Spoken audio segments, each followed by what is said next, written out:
Germany के एकीकरण में हम लोगों ने देखा, अभी तक जो पढ़ा है उसमें हमने ये देखा कि किस तरह से जर्मनी के एकीकरण में कौन कौन सी बाधाएं आ रही हैं। उन बाधाओं को दूर करने के लिए कौन कौन से ऐसे तत्व थे जिन्होंने उस एकीकरण में अपना रोल प्ले किया।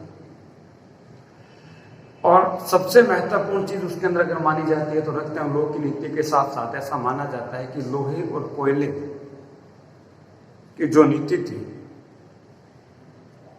वो बहुत महत्वपूर्ण रही। लेकिन अब हम बात करते हैं रक्त एवं लोह नीति की, क्योंकि ये शब्द बार बार हमारे सामने मूव हो रहा है इस चैप्टर के अंदर, और इस पर सबसे ज्यादा क्वेश्चन आने की संभावना है कि बिस्मार्क के रक्त एवं लोह की नीति के बारे में बताइए। तो अभी हम बात करेंगे रक्त एवं लोह की नीति।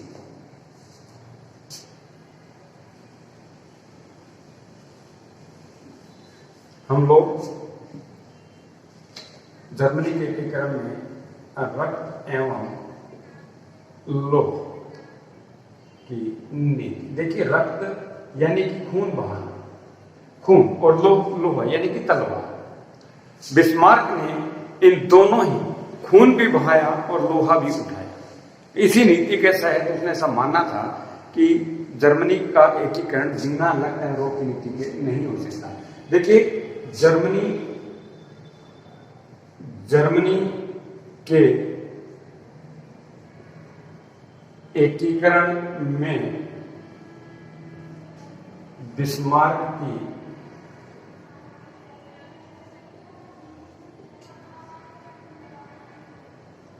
रक्त एवं लोह की नीति, अर्थात सिंपल शब्दों में अगर हम समझाएं तो युद्ध की नीति की भी भूमिका महत्वपूर्ण रही। ये नीति भी बहुत महत्वपूर्ण रोल प्ले करती है जर्मनी के एकीकरण में। 1850 के दशक तक, हालांकि औद्योगिक नीति 1830 में लागू हुई पूरे यूरोप के अंदर और धीरे धीरे ये प्रगति करती गई, लेकिन 1850 के दशक तक यह स्पष्ट हो गया कि आर्थिक एकीकरण के बावजूद हो गया कि आर्थिक एकीकरण के बावजूद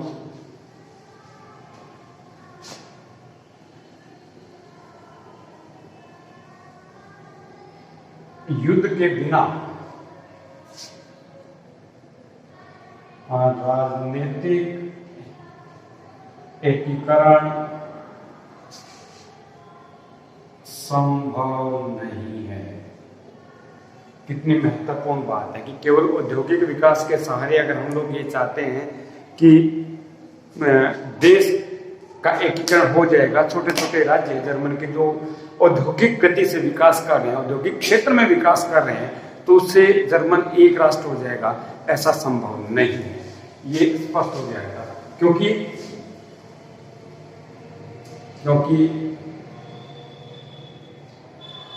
फ्रांस, इंग्लैंड, रूस और ऑस्ट्रिया को बिस्मार्क का ऐसा मानना है कि कभी भी स्वीकार नहीं होगा, कभी भी स्वीकार नहीं होगा कि जर्मनी का एकीकरण वो कब चाहते हैं, क्योंकि उनका इन पर पूरा दबदबा था और जर्मनी जो इनके हाथों में था, जहां इसको एक उपनिवेश के रूप में वो इस्तेमाल कर रहे थे और सबके अपने अपने निजीकरण थे और जो साम्राज्यवाद की नीतियां फैली हुई थी उन पे ये राष्ट्र अपना वर्क कर रहे थे तो वो कब चाहे, ना रूस चाहता था, ना इंग्लैंड चाहता था, ना फ्रांस चाहता था और ना ही ऑस्ट्रिया चाहता था कि जर्मनी का एकीकरण हो। बिस्मार्क अच्छी तरह जानता था। देखिए, बिस्मार्क अच्छी तरह जानता था कि ऑस्ट्रिया को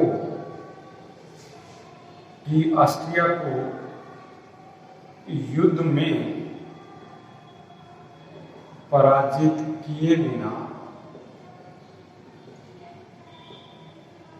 उसे जर्मन संघ से निष्कासित नहीं किया जा सकता।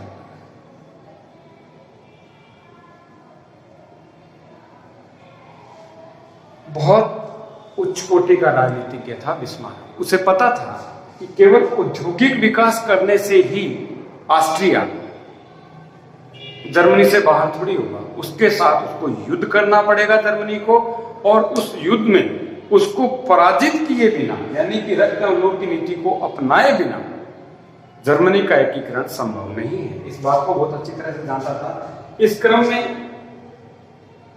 अगर हम ये देखें कि इस क्रम में बिस्मार्क ने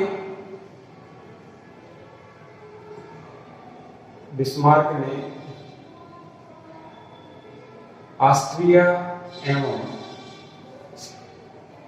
फ्रांस के साथ युद्ध किया और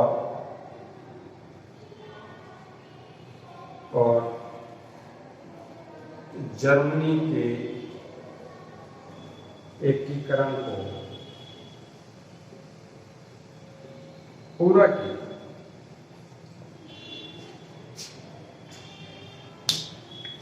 इस प्रकार हम कह सकते हैं, ये बात को बड़े अच्छी तरीके से कह सकते हैं और बड़े कॉन्फिडेंस के साथ कह सकते हैं कि रक्त और लोह की नीति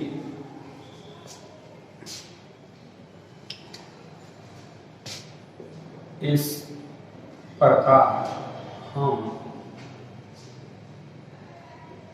कह सकते हैं कि रक्त एवं लोह की नीति एवं लोहा और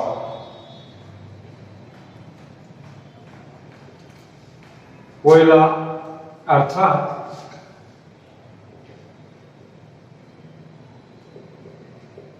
उद्योग धंधे से ही नहीं, कागज और स्याही से भी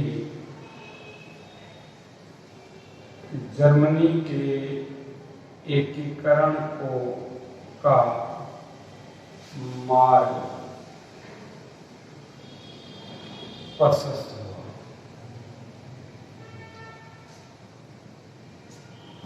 इसे ऑस्ट्रिया के साथ युद्ध करना पड़ा, इसे फ्रांस के साथ युद्ध करना पड़ा, उन दोनों को हराना पड़ा बिस्मार्क को।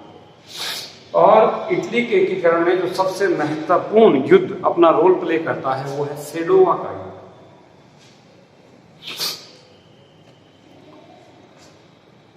इस सेडोवा के युद्ध से पहले जो भूमिका बिस्मार्क ने तैयार की, अब हम लोग उस भूमिका पर और इस सेडोवा के युद्ध पर बात करें।